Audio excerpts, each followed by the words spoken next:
فقد قال الله عز وجل: يا أيها الناس اتقوا ربكم الذي خلقكم من نفس واحدة وخلق منها زوجها وبث منهما رجالا كثيرا ونساء واتقوا الله الذي تساءلون به والأرحام إن الله كان عليكم رقيبا.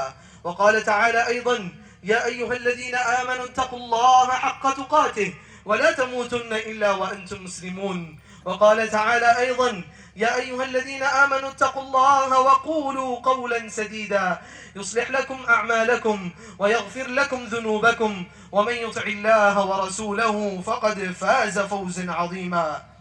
وقال تعالى أيضا: سلام على إبراهيم إلى آخر الآيات. الله كأنيت بهلم புகழ்ச்சியும் அல்லாஹ்வுக்கே உரித்தானது. சலாமும் ஸலவாத்தும் ரசூலுல்லாஹி ஸல்லல்லாஹு அலைஹி வஸல்லம் அவர்கள் மீது உண்டாகட்டுமாக என்று துஆ செய்தவனாக இந்த உரையை ஆரம்பம் செய்கிறேன். இன்ஷா அல்லாஹ் இது ஒரு சிறிய உரையாக இருக்கும். உங்களோட அதிக நேரத்தை எடுக்க மாட்டேன் என்று நினைத்துக் கொள்கிறேன். எப்படி ரசூலுல்லாஹி ஸல்லல்லாஹு அலைஹி வஸல்லம் இந்த பெருநாள் தொழுகையை நமக்கு சொல்லி காட்டி தந்தார்களோ அதே போன்று தான் இந்த பெருநாளோட குத்பாவை நமக்கு சொல்லி காட்டி தந்தார்கள். எவ்வாறு இந்த பெருநாள் தொழுகையில் அனைவரும் ஒன்று சேர்ந்து கலந்து கொள்கிறோமோ அதே போன்று தான் இந்த சிறிய குத்பாவிலும் முஸ்லிம்கள் அனைவரும் ஒன்று சேர வேண்டும். ஹஜ் பெருநாள் என்று சொன்னாலே ஒரு நபி அனைவருக்கும் ஞாபகம் வருவார்கள். அல்ஹம்துலில்லாஹ், அவர்கள் தான் நபி இப்ராஹிம் அலைஹிஸ்ஸலாம்.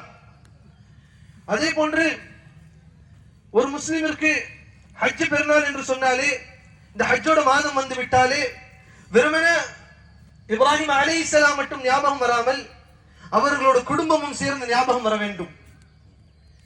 ஆண்களுக்கு இப்ராஹிம் அலைஹிஸ்ஸலாம் ஞாபகம் வர வேண்டும், பெண்களுக்கு அவர்களோட மனைவி ஞாபகம் வர வேண்டும், பிள்ளைகளுக்கு அவர்களோட மகன் ஞாபகம் வர வேண்டும். அப்படிப்பட்ட ஒரு குடும்பமாக திகழ்ந்தவர்கள் தான் இப்ராஹிம் அலைஹிஸ்ஸலாம் அவர்களோட குடும்பம். அந்த குடும்பம் செய்த தியாகம், யாரும் இல்லாத பூமியில் நின்று செய்த தியாகம் தான் இன்றைக்கு இஸ்லாமையும் முஸ்லிம்களையும் வளர செய்திருக்கிறது. எந்த அளவுக்கு என்றால் ஏகத்துவத்தின் தந்தையாக சொல்லப்படக்கூடிய, நபிமார்களின் தந்தையாக சொல்லப்படக்கூடிய இப்ராஹிம் அலைஹிஸ்ஸலாம் அவர்கள் அப்படி என்ன தியாகத்தை செய்து விட்டார்கள். அனைவருக்கும் தெரியும், இப்ராஹிம் அலைஹிஸ்ஸலாம் மட்டும் அவர்களோட மகன் செய்த தியாகம். அந்த மகனை உருவாக்குவதற்கு அந்த தாய் எவ்வளவு கஷ்டப்பட்டு இருப்பார்கள். அந்த மகனையும் அந்த குடும்பத்தையும் உருவாக்குவதற்காக அந்த தாயும் தந்தையும் கஷ்டப்பட்டு இருப்பார்கள். அதுதான் சகோதரர்களே இன்று இந்த குத்பாவோட பாடம். நாம் மட்டும் நல்லவர்களாக இருந்தால் பத்தாது, நம்முடைய குடும்பங்களை உருவாக்க வேண்டும். அதற்கு ஒரு சம்பவம் தான் இப்ராஹிம் அலைஹிஸ்ஸலாம் அவர்கள் தன்னோட மனைவியை சிறு குழந்தையோட, பச்சிளம் குழந்தையோட மக்காவில் விட்டுவிட்டு செல்கிறார்கள். மக்கா என்று சொன்னால் இன்றைய மக்காவை ஒரு மனிதன் கற்பனை செய்யக்கூடாது. அன்றைய மக்காவில் கஅபத்துல்லாஹ் மட்டும்தான் இருந்தது. அதை சுத்தி ஒன்றும் இல்லை, மனிதர்கள் இல்லை, புல் செடிகள் எதுவும் இல்லை, நடமாடும் கால்நடைகள் இல்லை, எதுவும் இல்லாத ஒரு பூமியில், குடிக்க கூட தண்ணீர் இல்லாத ஒரு பூமியில் தன்னோட மனைவியை விட்டு செல்லும் பொழுது அந்த மனைவி கேட்ட கேள்வி, அன்பான சகோதரிகளை இதை சிந்திக்க வேண்டும். அப்படி கட்டுப்பட்டார்கள் கணவர்களுக்கு. அல்லாஹ்வுடைய கட்டளையின் வந்து விட்டால் கணவர் நீங்க சொல்லுங்க நான் கட்டுப்படுகிறேன் என்று சொன்னார்கள். அந்த மனைவி கேட்டார்கள், என் அருமை கணவனே, இதோ நீங்க எங்களை இந்த பூமியில் விட்டு செல்கிறீர்கள், யாரும் இல்லாத இந்த பூமியில், கால்நடை கூட இல்லாத இந்த பூமியில் நீங்க எங்களை விட்டு செல்கிறீர்கள், இந்த பச்சிளம் குழந்தைக்கு குடிக்க கூட தண்ணீர் இல்லாத இந்த பூமியில் நீங்க எங்களை விட்டு செல்கிறீர்கள், இது உங்களோட முடிவா, இது அல்லாஹ்வோட கட்டளை என்று கேட்டார்கள். அப்ப இப்ராஹிம் அலைஹிஸ்ஸலாம் கூறினார்கள், இது அல்லாஹ்வுடைய கட்டளை என்று கூறும் பொழுது அந்த மனைவி கூறினார்கள், இங்கே விட்டு சென்று விடுங்கள் என்று. அதுதான் அவர்கள் உருவாக்கிய மனைவி. ஆண்களை சிந்திக்க வேண்டும். மனைவிகள் கேட்கக்கூடியதெல்லாம் வாங்கி கொடுக்கக்கூடிய நம் சிந்திக்க வேண்டும். அந்த மனைவிகளை மறுமைக்காக உருவாக்கினோமா? அந்த மனைவியர்களை சொர்க்கத்துக்காக உருவாக்கினோமா? அந்த குடும்பங்களை சொர்க்கத்துக்காக உருவாக்கினோமா? சிந்தித்து பார்க்க வேண்டும். அவர்கள் அந்த மனைவியிடம் கூறினார்கள், இது அல்லாஹ்வுடைய கட்டளை என்று. அந்த மனைவியோட பதில் எதுவாக இருந்தது? எங்களை இங்கே விட்டு செல்லுங்கள். அந்த மனைவி அந்த நேரத்தில் பச்சிலும் குழந்தையோட சஃபாவிலும் மர்வாவிலும் ஏறி இறங்கினார்கள். அது இன்றைக்கு ஒரு இபாதத்தாக மாறி இருக்கிறது. அதன் காரணமாக நமக்கு ஜம்சம் என்ற ஒரு தண்ணீர் வந்து இருக்கிறது. அல்லாஹ் சுப்ஹானஹு வ தஆலா சஃபா மர்வாவை பற்றி குர்ஆனில் கூறுகிறான், இன்ன ஸஃபா வல் மர்வத மின் ஷஆயிரில்லாஹ். இந்த சஃபாவும் மர்வாவும் அல்லாஹ்வுடைய அடையாளங்களில் ஒன்றாக இருக்கிறது. அப்படிப்பட்ட அந்த வரலாறு இப்படிப்பட்ட ஒரு மாற்றங்களை ஏற்பட்டுச்சு. அந்த பிள்ளை, அவர்களுடைய பிள்ளைகள் எப்படிப்பட்ட ஒரு தியாகத்தை செய்தார்கள். இப்ராஹிம் அலைஹிஸ்ஸலாம் அவர்கள் தன்னோட மகனிடம் கேட்கிறார்கள், என்னோட அருமை மகனே, அல்லாஹ் சுப்ஹானஹு வ தஆலா எனக்கு கனவில் காட்டி தந்தான். அதை அல்லாஹ் சுப்ஹானஹு வ தஆலா குர்ஆனில் பதிவு செய்கிறான். சூரத்து ஸாஃபாத் அல்லாஹ் சுப்ஹானஹு வ தஆலா 102வது வசனத்திலிருந்து பதிவு செய்கிறான். فلما بلغ معه السعي. அந்த சிறுவன் வயது அடைந்ததுக்கு பிறகு தந்தை சிறுவனிடம் கூறுகிறார்கள், யார்? இப்ராஹிம் அலைஹிஸ்ஸலாம் தன்னோட மகனிடம் கூறுகிறார்கள், قال يا بني, என்னோட அருமை மகனே, இன்னி அரா ஃபில் மனாமி அன்னி அஸ்பஹுக். என்ன செய்தியை கூறினார்கள்? நான் கனவில் கண்டேன், உங்களை அறுத்து பலியிடுவதாக நான் கனவில் கண்டேன். நபிமார்களோட கனவு வஹியாகும், அல்லாஹ்வோட கட்டளையாகும். அது மகன் அறிந்திருந்தார்கள். அப்பொழுது தந்தை கேட்டார்கள், قال يا بني إني أرى في المنام أني أذبحك فانظر ماذا ترى. இதில் உங்களோட அபிப்பிராயம் என்ன? இப்ராஹிம் அலைஹிஸ்ஸலாம் இந்த இடத்தில் அபிப்பிராயம் கேட்டது இதை செய்யலாமா வேணாமா என்று கேட்கவில்லை. உங்களோட நிலைப்பாடு என்ன?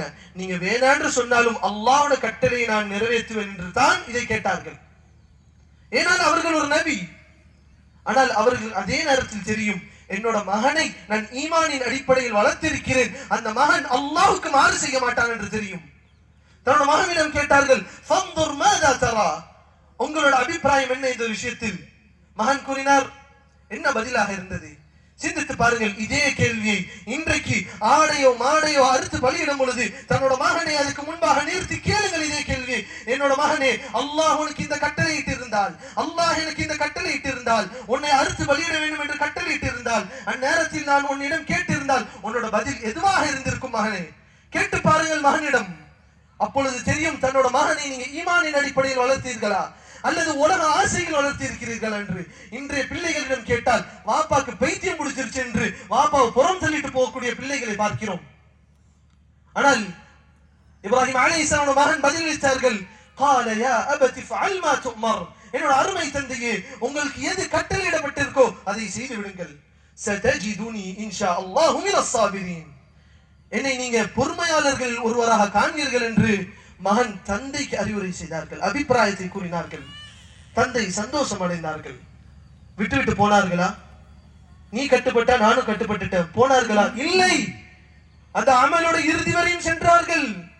فلما اسلما وتله للجبين, அவர்களை அந்த அறுத்து பலியிடாத கல்லு மேல் வைத்தார்கள். அந்த நேரத்தில் தான் அல்லாஹ் சுப்ஹானஹு வ தஆலா வானத்திலிருந்து கூறினான், وَنَادَيْنَاهُ أَنْ يَا إِبْرَاهِيمَ, என்னோட இப்ராஹீமே என்று நாம் அழைத்தோம், இப்ராஹீமே என்று அழைத்தோம். وَنَادَيْنَاهُ أَنْ يَا إِبْرَاهِيمَ قَدْ صَدَّقْتَ الرُّؤْيَا, நீங்கள் உங்களோட கனவை உண்மைப்படுத்தி விட்டீர்கள். இப்படிப்பட்ட குடும்பத்தை பற்றி அல்லாஹ் சுப்ஹானஹு வ தஆலா குர்ஆனில் கூறுகிறான். அல்லாஹ் சுப்ஹானஹு வ தஆலா இந்த மனிதர்களில் சிலரை தேர்ந்தெடுத்திருக்கிறான், இந்த ஹிதாயத்திற்கு, இஸ்லாத்துக்கு தேர்ந்தெடுத்திருக்கிறான். அதில் சிலரை நல்லவர்களாக ஆக்கி வைத்திருக்கிறான், அதில் சிலரை நபிமார்களாக ஆக்கி வைத்திருக்கிறான், அதில் சிலரை அல்லாஹ் தேர்ந்தெடுத்திருக்கிறான். அப்படிப்பட்ட இப்ராஹிம் அலைஹிஸ்ஸலாமை நாம் தேர்ந்தெடுத்தோம் என்று சொல்லும் பொழுது அல்லாஹ் சுப்ஹானஹு வ தஆலா குர்ஆனில் குறிப்பிடுகிறான், ஆல இப்ராஹிம் என்று குறிப்பிடுகிறான். வெறும் இப்ராஹிமை தேர்ந்தெடுக்கவில்லை, இப்ராஹிமோட குடும்பத்தையும் நாம் தேர்ந்தெடுத்தோம். அதனால் இஸ்லாமிய சகோதர சகோதரிகளே, இந்த உலகத்திற்காக நம்மளோட பிள்ளைகளை வளர்க்கிறோம், இந்த உலகத்தோட படிப்புக்கும் மாடி மாளிகைகளுக்காக நம்மளோட பிள்ளைகளை வளர்க்கிறோம், நம்மளோட மனைவிகளுக்கு ஆசைகளை காமிக்கிறோம், ஆசைகளை எல்லாம் நிறைவேற்றுகிறோம், அனைத்தையும் செய்கிறோம். சற்று சிந்தித்து பாருங்கள், இதே கேள்வியை என்னோட மனைவியிடம் நான் கேட்டால் என்னோட மனைவியோட பதில் எவ்வாறு இருக்கும்? சற்று சிந்தித்து பாருங்கள், இதே கேள்வியை நான் என்னோட மகனிடம் கேட்டால் என்னோட மகனோட பதில் எவ்வாறு இருக்கும்? சிந்தித்து பாருங்கள். அப்படிப்பட்ட குடும்பத்திற்கு அல்லாஹ் சுப்ஹானஹு வ தஆலா குர்ஆனில் கூறுகிறான், ஸலாமுன் அலா இப்ராஹிம், இப்ராஹிமின் மீது சாந்தி உண்டாகட்டும். நமக்கும் அப்படிப்பட்ட ஒரு ஈமான் வந்து விட்டால், நம்மளோட குடும்பத்துக்கும் அப்படிப்பட்ட ஒரு ஈமான் வந்து விட்டால் அல்லாஹ் நம்மளையும் சொர்க்கத்துக்காக தேர்ந்தெடுத்து விடுவார். அல்லாஹ் நம்ம மீதும் அல்லாஹ் சுப்ஹானஹு வ தஆலா சாந்தியையும் சமாதானத்தையும் உண்டாக்கி விடுவார். அதனால் அருமை சகோதரர்களே, இந்த நல்ல ஒரு பெருநாளில், நல்ல ஒரு நாளில் நம்மளோட குடும்பங்களை எல்லாம் ஒன்று சேர்த்து இந்த வரலாறை சொல்லிக் கொடுத்து இதுதான் ஈமான், இதுதான் இஸ்லாம். இப்படித்தான் ஒரு குடும்பம் இருக்க வேண்டும் என்று நம்ம குடும்பங்களுக்கு சொல்லிக் கொடுத்து இஸ்லாமிய குடும்பமாக நம்ம குடும்பங்களை மாற்றுவோம். வெறுமன அறுத்து பலியிட்டு சாப்பிட்டோம், நல்ல ஆடை உடுத்தினோம், இந்த நாட்கள் கடந்து சென்று விட்டது என்று கடக்காமல் இதிலிருந்து பாடமும் படிப்பினையும் பெற்றவர்களாக இதை கடப்போமாக என்று அல்லாஹ் சுப்ஹானஹு வ தஆலாவிடம் இதற்கு தௌஃபீக் கேட்டவனாக இந்த உரையை முடிவு செய்கிறேன். وآخر دعوانا الحمد لله رب العالمين. إن الله وملائكته يصلون على النبي يا أيها الذين آمنوا صلوا عليه وسلموا تسليما. اللهم صل على محمد وعلى آل محمد كما صليت على إبراهيم وعلى آل إبراهيم إنك حميد مجيد. اللهم بارك على محمد وعلى آل محمد كما باركت على إبراهيم وعلى آل إبراهيم إنك حميد مجيد. وآخر دعوانا أن الحمد لله رب العالمين. والسلام عليكم ورحمة الله وبركاته.